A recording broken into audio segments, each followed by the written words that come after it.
Welcome to Face2Face. This is a show about change and what's next. It's a show that asks questions and peels back the layers of our average everyday experience and goes beyond scratching the surface. We interview people doing incredible things who are making a difference around the globe.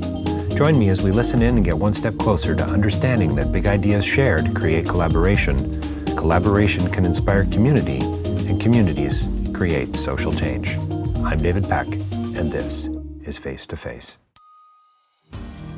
So my next interview is with Karen Lam and Elfina Luk, and we talk about their new film, The Curse of the Willow Song, which is currently playing at the Vancouver Film Festival, going to be at Real World in the not-so-distant future, I think coming soon to a home theater near you. And, you know, I'm going to say it out loud. I think I'm becoming a horror film fan. This is a horror film with footnotes. Karen, is that okay? I hope you're okay with that. This is... there's so much going on in this film. There's so much going on, layers, nuance. I mean, we can come up with a few other words and expressions, but it really it's about a film about social justice. It's a film about homelessness. It's a film about mental health issues and trauma and how we deal with those things and isolation and it's anyway. It, as I think I say.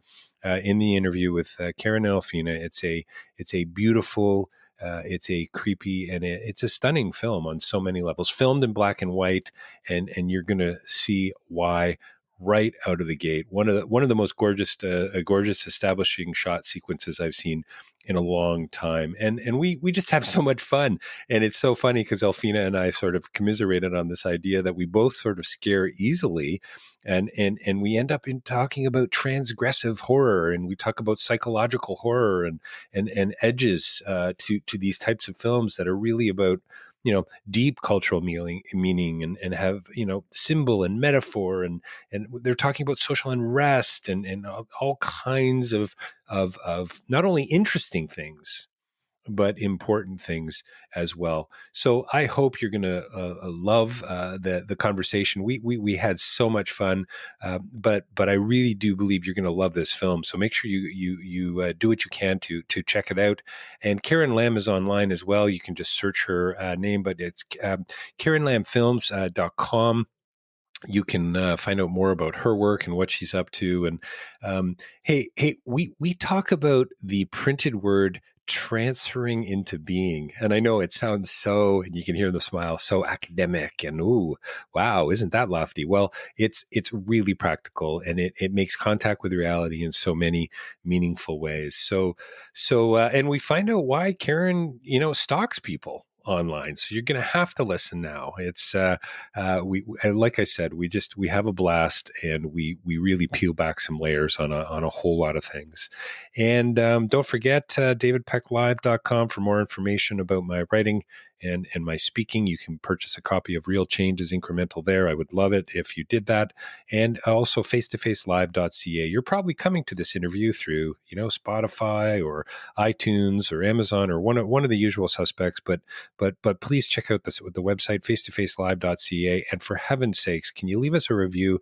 We'd love that. We need it.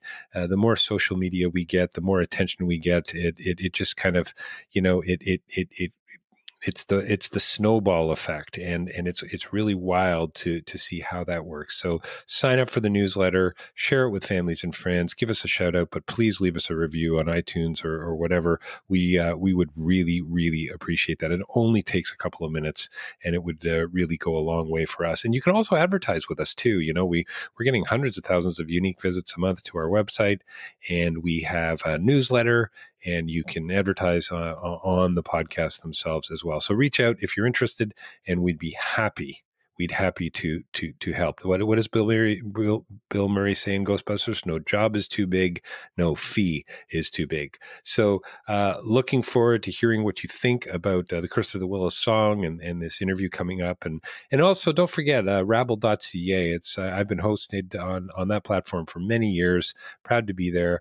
Alongside of many other thinkers and writers and journalists and bloggers and podcasters talking about things that matter.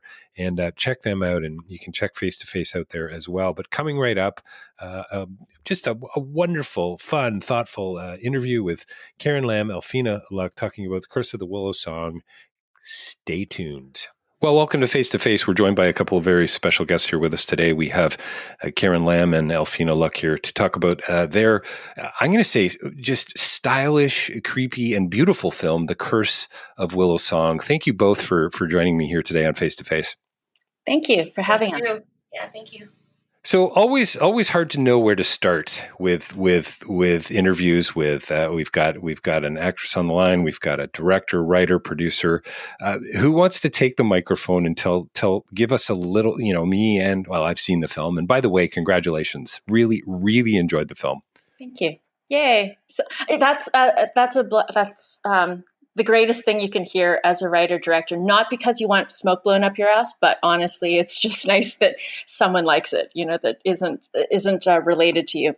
That isn't related to. Oh, that's very funny. So you've been petitioning your neighborhood. Is that what you've been doing, Karen? Exactly. Do you like it? Do you like it? Yes.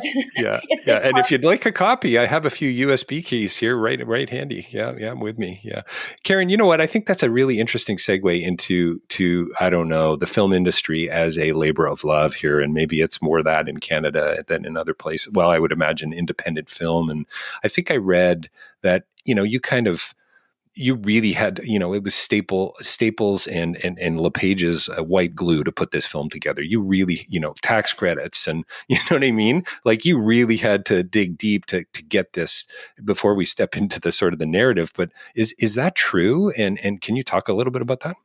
Oh, you mean, did I actually use finger puppets and kazoos? Not That's right. That's right. Yes.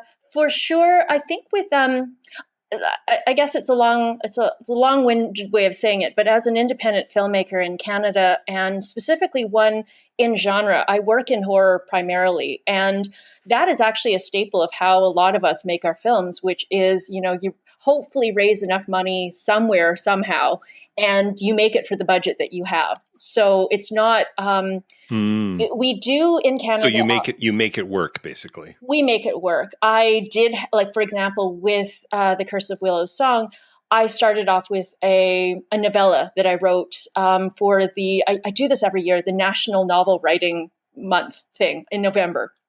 And so I forced myself to write some sort of long-form prose every year. And in this case, it ended up being a short novella, and I had 2 weeks left. I finished it in 2 weeks, and, you have to write for me, I write for the full month. So I actually took the second part of the month to actually adapt it into a screenplay. I'm lucky as a writer that I'm a fairly fast writer. And so it wasn't, it sort of kind of came out of my head almost like Athena coming out of Zeus's forehead, a little bit fully formed. And but which is not to say that there wasn't a ton of research. My work process is that I do a lot of research, but it's not necessarily for one specific project. It's just I follow a lot of ideas and things that I'm interested in, and hopefully they all come together into something. But you never know. It's like. So what's really interesting is I'm really not a horror fan, and I don't even know what sort of that means in some respects. But I've watched a couple of horror films in the last, I guess, 6 months, or what would be labeled horror. And if I had seen this without knowing you or having read any press kit, or I don't know that I would call this horror. Like maybe that's an outrage to you because you're a horror filmmaker, but I found like there was, just a psychological horror, maybe. What? I think that I've had that thrown at me throughout my career that you're not a real horror director. Oh, that's hilarious. Yeah, the purists, right? The purists would be upset with you, maybe. But I argue, actually, that in horror literature, it's a much wider bandwidth of what is considered horror by comparison to what we label as horror in, in film world. In the cinema world, it seems to be that usual slasher tends to be in the horror genre, or, unless it's a vampire film, or, you have to fit into a monster, or you have to fit into a type. But in actuality, when you look at horror fiction, you look at Gothic horror, for example, like, would you look at a film like, the book Rebecca is, in my opinion, a Gothic horror. But when you look at the movie, is it still considered horror at that point? Once it goes through that. Frankenstein, Mary Shelley's, original book, that, Frankenstein, the monster, is considered like now a horror trope. But when she wrote this, it's always been that. I come from a very strong literary background as well, and I do love a lot of foreign horror films, and a lot of those. The Curse of Willow Song is very inspired by Asian, specifically Japanese Hmm. horror from the 1960s, and there's a certain style to that that I don't know whether or not in today's day and age whether it's not a classic slasher. But you look at a film like The Witch or like Lighthouse, and those films to me have dark psychological components to it. Sure. I consider them horror, but is it still fit? Like it's on the periphery of what's considered horror. No, it's interesting. Good, dark psychological. What did you say? Dark psychological edges to them. I guess so. You're asking me to requote myself. I That's right. I Always, might have just always blurted that difficult. out. Yes, yes. My guest today, Karen Lamb, she's not requotable. Yeah. So you know what? So much there, Karen. I want to come back to Elfina. So when you read the script, I don't know how you were brought into the project. Do you see the? I mean, I think this is anyway. I'm just going to ask a question. Do you start to see the thematics, the underlying tones, the issues about homelessness and drug addiction and mental health and all these other things that I think are so apparent in this film, and I can't wait to talk about them. But I'd love to hear some of your thoughts on that as an actress and as you stepped into the role. Yeah, it's a good question. When I first read the script, and I've worked with Karen a few times now, and I love her writing. And it was just so easy to drop right into the character that it didn't feel like I had to think about anything. So all those themes that you just mentioned, they were there. But I have to say, when I saw the film, I was very surprised by the depth of what came off the screen, because of the style that Karen chose to do the film in. And I echo you. I'm not actually a horror fan. I just scare easily, and I don't like to be scared. So I was kind of hesitant when I went to watch the film. Filming it was, it was great. I loved it, and I wasn't too creeped out by the creepy warehouse we were filming in. But I didn't know what the creature was going to look like or any of that stuff. So when I watched it, I was prepared to be scared and cover my eyes, but I was actually really surprised by the style, and I understand why Karen decided to do it in black and white. It just brought this other level and layer to the film, and I really, really appreciated that piece of it. And it accentuated all these other themes that you just mentioned and brought a depth to it that I really respect, actually. Yeah, and I think that's what. And oh boy, to all the horror film fans out there, I didn't expect that depth either. Sorry, Karen. I hope that didn't offend you, but it really is there. I mean, talk about layers, and isn't the horror what's actually going on in these people's hearts, souls, and minds? Right? Not what we're actually watching. That's what I mean. I love it when a film, when I had no idea where the story was going. I love that, and in some ways, again, I mean, it can be so cliche to say you turned it on its head, but you certainly did for me, Karen. And maybe I'm becoming a horror fan. I don't know. I think that the horror that I've been watching and been really inspired by in the last while I call it sort of a transgressive horror, where Hmm.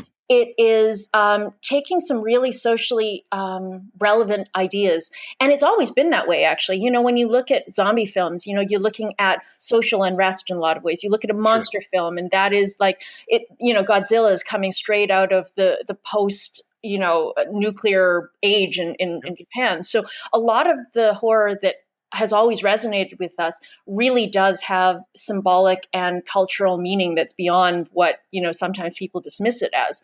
So in this one, I think it's a little bit more on the surface. But to me, unless I truly care about a character, I don't really care about the scares. It's very easy to just throw more blood at something, and as a filmmaker, it really is fun. Like I do enjoy, the technicalities of actually dealing with blood scenes and on and on. That is just the fun of filmmaking. But in some ways that might be the easier solution than it is to actually make you worry about someone or to make you care about what's happening to them. To me, that sometimes is a missing component in some of the I guess I don't want to call it schlocky, but some of the horror that gets a certain reputation for people where they're like, I don't like horror. And I say, you have not seen good horror. Right. Yeah, no, fair point. And just to call back to Mary Shelley's Frankenstein was one of the greatest books I've ever read. I think I was fortunate. I mean, I think I was forced to read it in my late teens. I think, some teacher somewhere in Rexdale, Ontario, but wow, did I fall in love with it? So who knows? Maybe I'm some sort of closeted horror fan after all. Well, after you read Mary Shelley's Frankenstein, how do you not fall in love with monsters, right? What a great line. Yeah, it's true. It's true. Yeah. Yeah. But I'm with you, Elfina. I scare easily as well. And I sort of stepped into this as well with a little reticence going, geez, I wonder where I'm going to be taken today. You know what I mean? Mm-hmm. And I guess that's part of what the genre is really all about as well. I think that's why I've always enjoyed being in horror as compared to, say, doing a rom-com or doing a straight drama, which is that horror, as a filmmaker, allows you so many experimental techniques that, would maybe be very off-putting unless you're in a Charlie Kaufman movie. Like I feel Right, like right. you can start really playing with things. Like we could play with frame rate changes. We could play with like just strange, like dream, apocalyptic scenarios in a way that you really can't justify in a kind of in a straight out, drama, or again in a rom-com that people want to watch. Mm-hmm. I couldn't help but think a little bit of is it Rousseau in the, sorry, I studied philosophy for many years and still read it, but Rousseau, born free but everywhere in chains.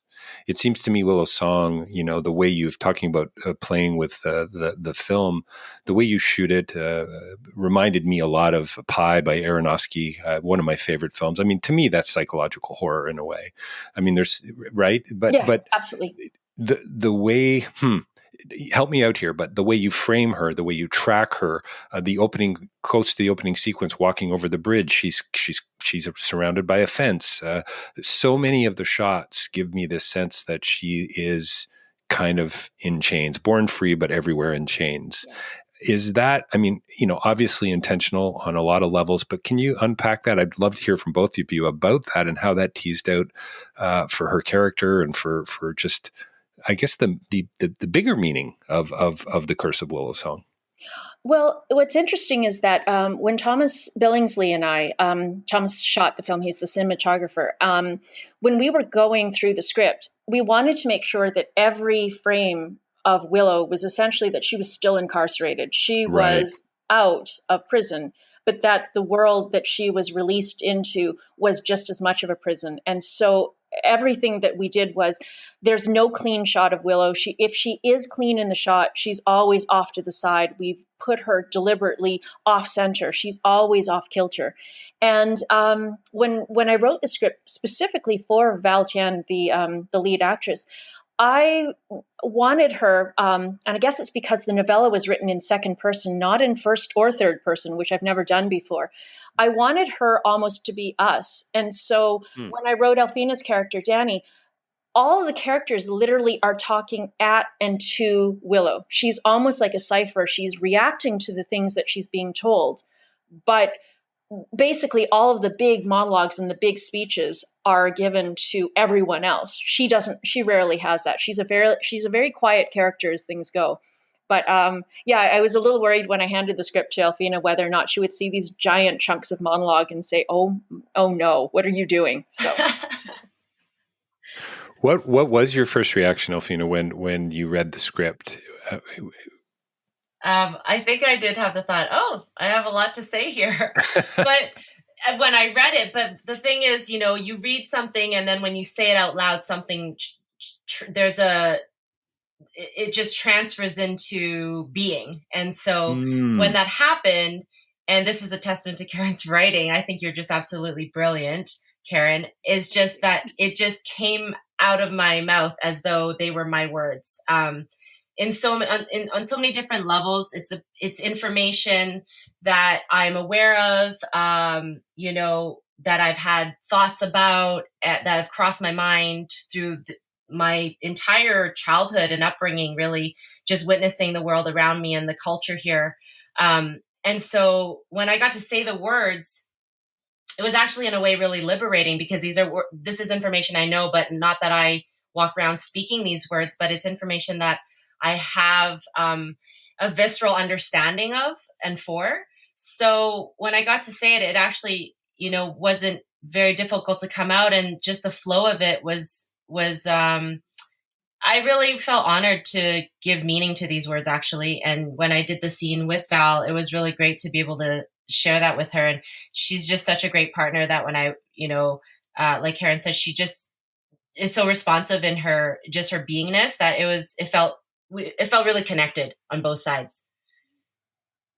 I love that the script transfers into being. Whoa, that's a comment on the poetry of your writing. It seems to me, Karen. What's your comeback on the panel discussion we're having here today? Yeah, I'm gobsmacked now. Thank you so much. No, seriously, that's huge. Transfers into being is like, okay, hang on, we got to hit stop. We got to start over. Like this is now a whole new interview. it's like I feel an essay coming on here. This is fantastic news. Yeah. It's amazing because whenever, I don't know whether my poor actors and performers in my films actually know how much I stalk them on social media and other shows.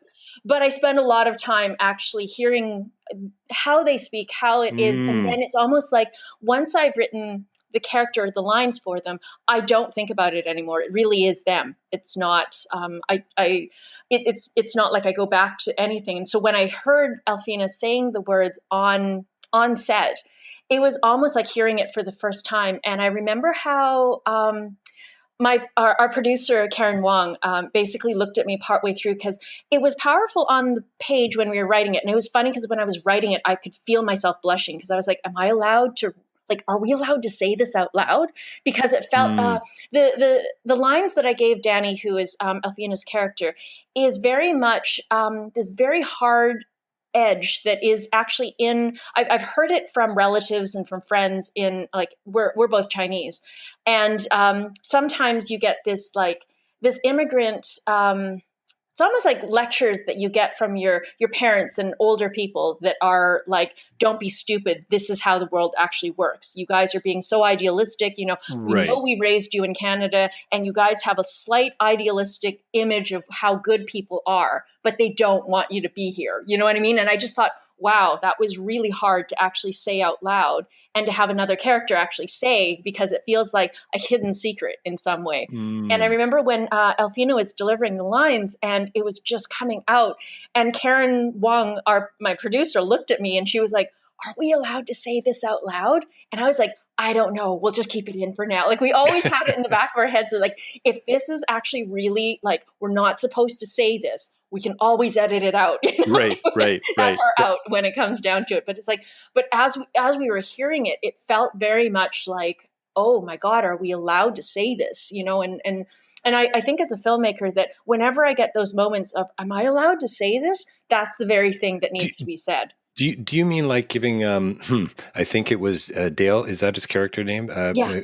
You people waltz in and out of here. Was that the line? Do you mean like lines like that where there's this? Yeah, and in Elfina's case, it was this idea of they don't want us to succeed being here. They want us to basically be in this kind of in a working class bubble where you're not at the, you're not stealing all our real estate. You're not driving these McLarens around town and wrapping them around telephone poles. There's that. There's a way of expressing that you kind of say and you hear within the family, but certainly is not something that you say outside or even want to say it, even think out loud. I know that whenever I used to visit my family in Hong Kong, and I was raised in Brandon, Manitoba, so they would always say, "Oh my goodness, she's so innocent. She actually thinks the world basically wants her to do well. What a thought!" It's such a deep. It's almost condescension and cynicism, eh? That's sort of what that sounds like the tone to me.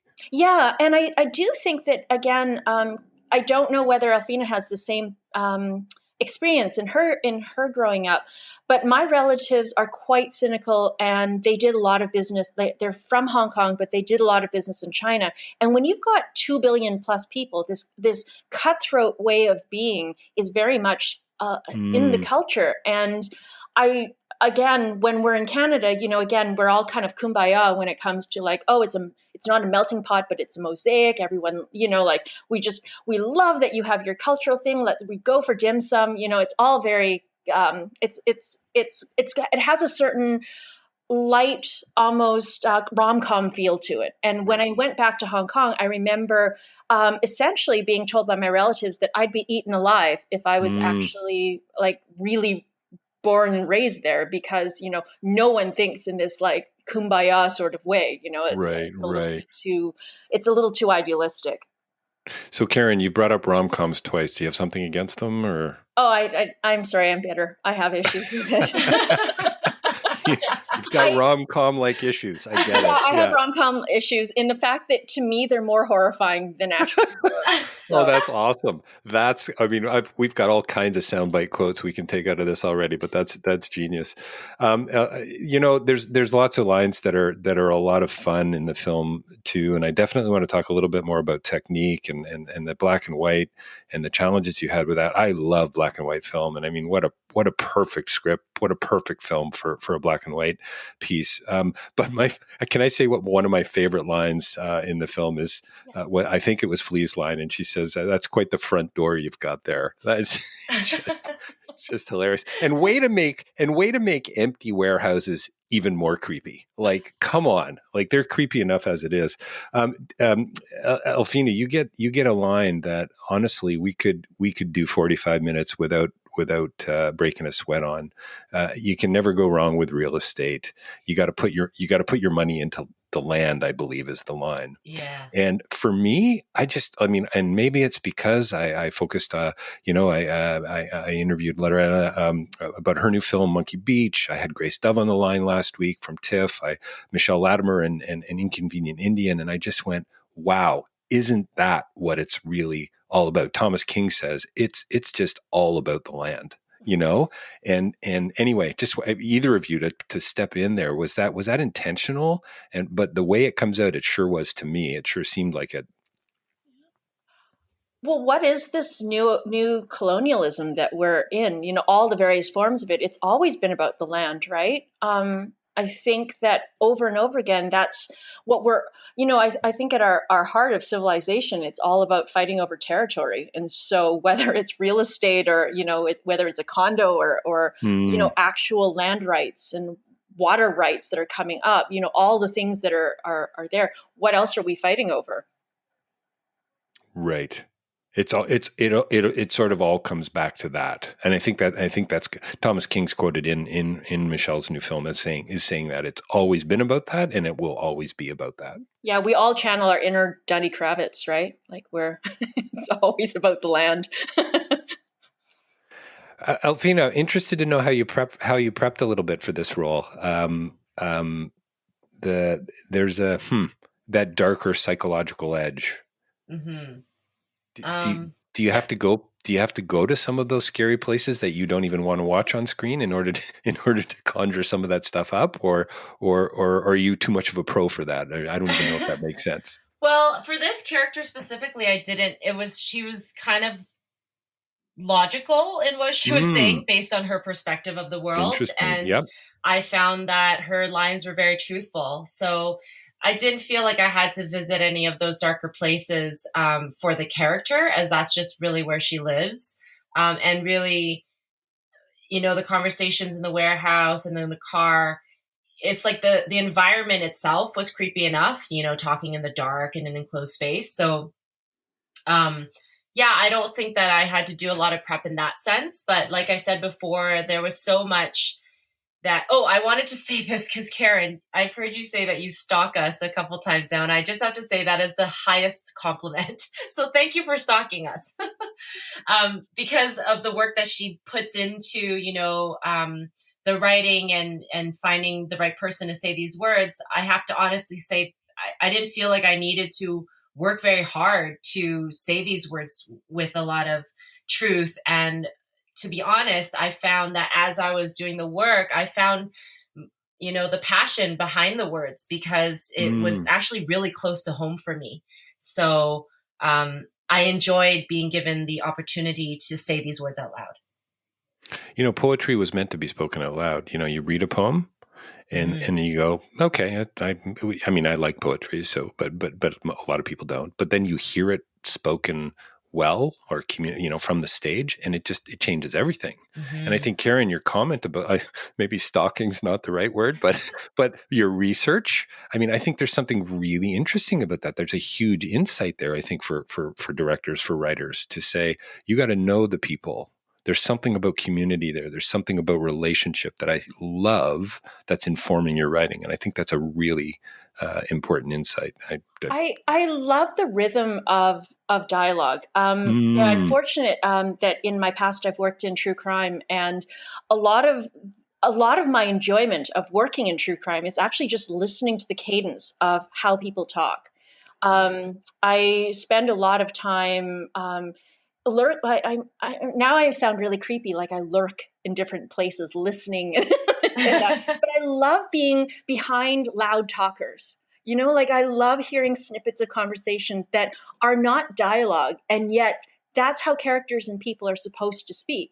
Right. And hearing that natural rhythm is really interesting. I'm the worst parrot mimicker. Like basically, if you have an interesting voice, I will be parroting you for days after. So did you just follow me on Instagram? I can't tell. Yeah. No, I'm pretty sure. Yeah. I just got a notice. Notification. You are again. Yeah. It's so fun. Like, there's nothing more, for example, I mean, someday I'll use this, and I've just boned myself by telling you this, but I overheard I was in Taco Time many years ago, and I overheard essentially these two, I guess they were clowns, and they were breaking up.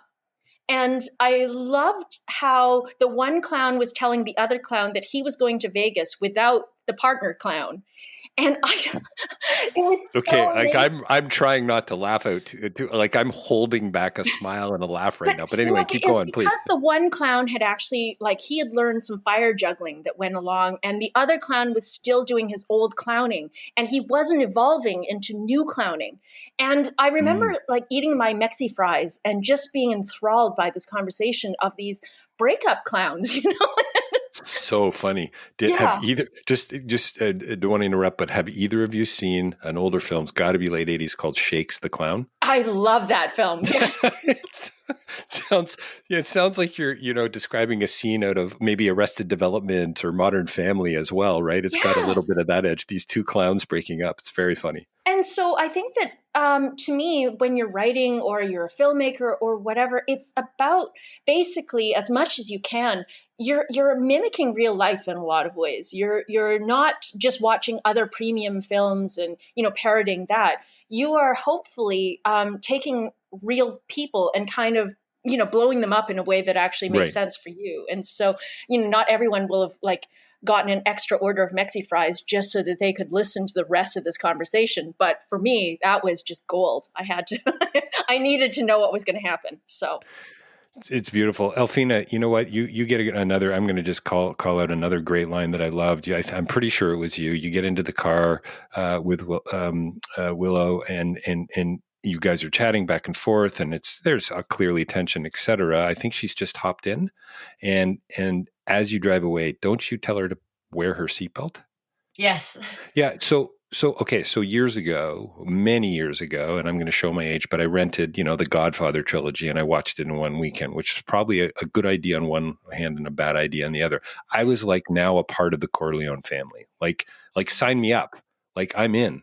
And there's something about there was something really warm and gentle about that was unexpected. And I love those moments in film, because I think, I love those moments in storytelling, I suppose, because there's that juxtaposition. And Karen, help me out. Isn't this film all about contrast and light and the black and the whites and the shadows and all that wonderful stuff that you guys played with so beautifully? Can you talk a little bit about, the love in a gangster family? Did that come up on set? Did you guys talk about that kind of thing? Because in one sentence, it was communicated to me. Yeah. Well, That contradiction, if you know what I mean. yeah, Elfina and I had this discussion about whether or not she and Willow's brother, who like basically is the relationship, whether or not she, Danny, the character, and Mission, the brother, whether they actually loved each other, and Mm, because there's a certain hostility and aggression right, between right. them.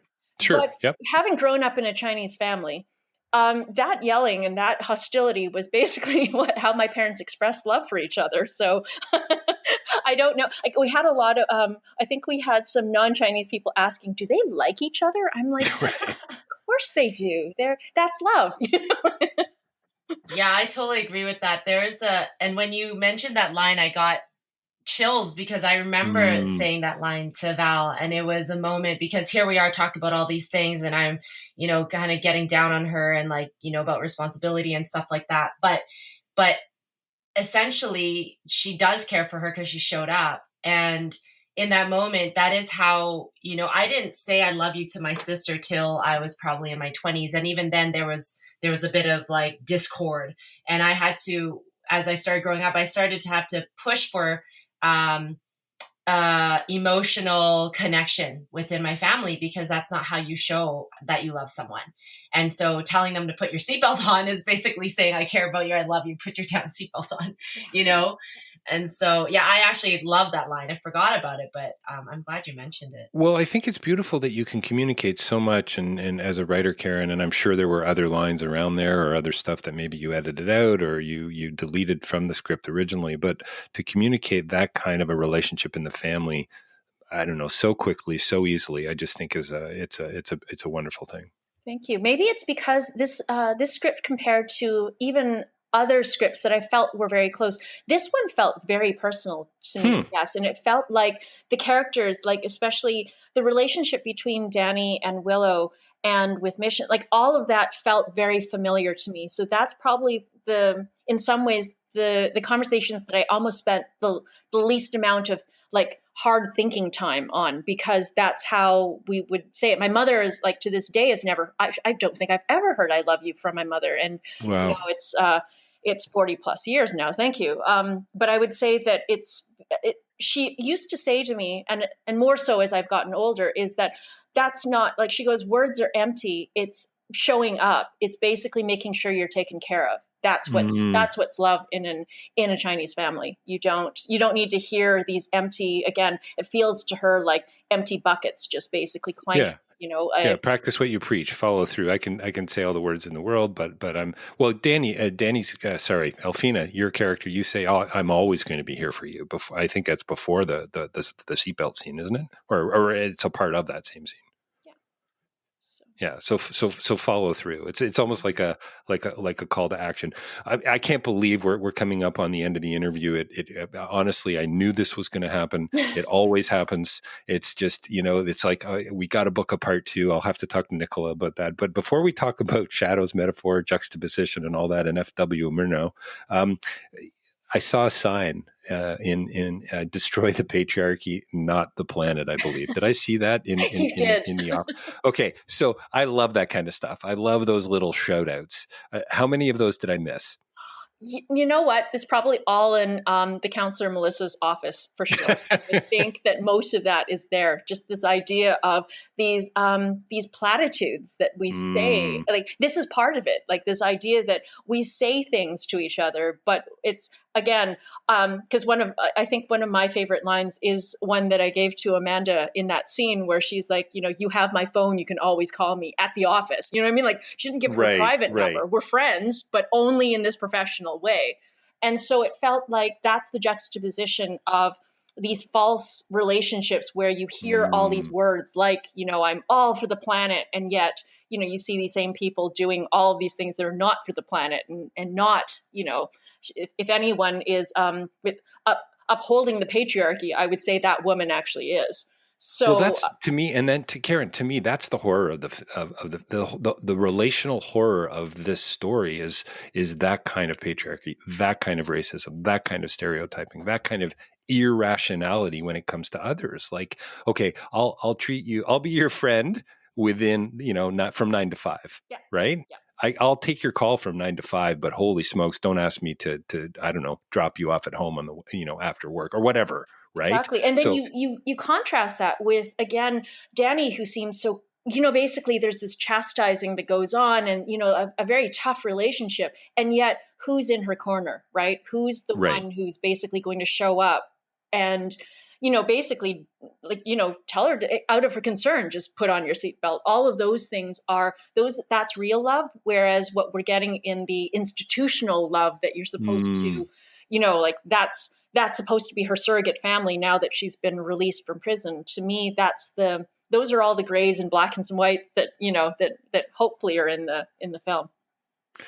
Would you say that's part of and sadly this is probably around now where we're going to have to wrap up, and for those of you who don't know, the film's The Curse of Willow Song, and it's at the Vancouver Film Festival now, and going to be at Real World Film Festival coming up in the not so distant future. And I think we can talk about this as we wrap up finally, but theatrical and then video on demand ultimately, is that the plan, Karen? I think so. I don't know whether we're going to have a theatrical, because we are getting live theater in Vancouver, and I think at the VIF Theater through Vancouver Film Festival, the film will have potentially more screenings throughout the year after the festival in a limited ways. But we are in a pandemic, so maybe crowding people into a theater might be again, we don't know where things are going to go, but right now, again, we'd love to see it on just again in people's coming to a living room near you is how we'd like to see it. Yeah, no, for sure. Shadows, metaphor, juxtaposition. I mean, one of the most brilliant first images of a shadow used in film I saw was Nosferatu. But what is that, 1902 or something, or late 1800s? I don't even know. The hand, the one I'm talking about? Yeah. So was that a conscious choice? I'm filming in black and white because I want this really to be about the grays. Yes. This right? Yeah. Can you kind of sort of maybe wrap us up? And we're going to need this to be quotable as well, oh, Karen. God. And, no pressure there at all. And no more rom-com references. No more rom-com references. Yeah. No, it is a direct. Again, the black and white was a conscious choice, because that is what I wanted to look at, which was this world that she exists in is all about the black, the white, but also the shadows of her mind. And so that is actually a large component. The monsters that we create are really the shadows that are kind of in our world. I did not write this with color in mind. It was always going to be in black and white. And all of my reference movies that I was looking at were Onibaba. I was thinking about the Japanese films. Oh, there's a 1920s experimental film called I think Pages of Madness, or Page of Madness. And it was found essentially in a barn in sections, and they put it back together, and it was on YouTube. And there's just these beautiful images of a woman who's basically been imprisoned, and it's a loose story, but there's this rain and this black and white sort of these images, and seeing that really that was the inspiration for a lot of what we were looking at as far as the look of the film, and to get the themes across, which was that there seems to be such black and white ideas of how, whether it's addiction, post incarceration living, like what's good, what's evil, all of that, but truthfully we all do live in the grays. We really do. It seems to me. And Elfina, just want to ask you one final question. I mean, and it may sound a little corny, and it's not meant to be, but you read the script, you do the film, you scare easily, and yet you watched it, in its entirety. What do you take away now? Like, honestly, sometimes I walk away from a film and I actually know that I'm a better person because I've seen it. I'm going to ask new questions. I'm going to have new conversations. You know what I mean? Kind of like what we've done here. It's part of the reason why I do face-to-face, frankly. It's part of the reason why I host a podcast, because I get to meet brilliant folks like you and unpack things in a way that I don't even know where it's going to go sometimes. And I think that's a wonderful thing. Yeah, I agree. And I have to say that I got to know Karen a bit more as soon as we finished watching it. When we watched the screening for the cast and crew, it was actually projected against the wall. So it was amazing Nice. ambiance that we were in during a Nice. pandemic, and everyone's in their cars and in masks. And I just messaged her right away. I was like, I get why you did it. And I feel like I understand her more, because here I am reading the script, and it's another script. It's amazing words we're shooting. But then when I see it on screen and it's all put together, like I said before, I understand why she chose to do in black and white. And that the quote there that I heard, Karen, was like, we all live in the gray, right? Mm-hmm. And it just was such a beautiful piece that I want to watch it again. I plan to, and I will be on at VIF as well. But it's just the art of it. She brought this, you know, I watched so many movies and, you know, action, rom-com, drama, all these things. And this film to me was like a true piece of art. And I feel so honored that I got to be a part of it.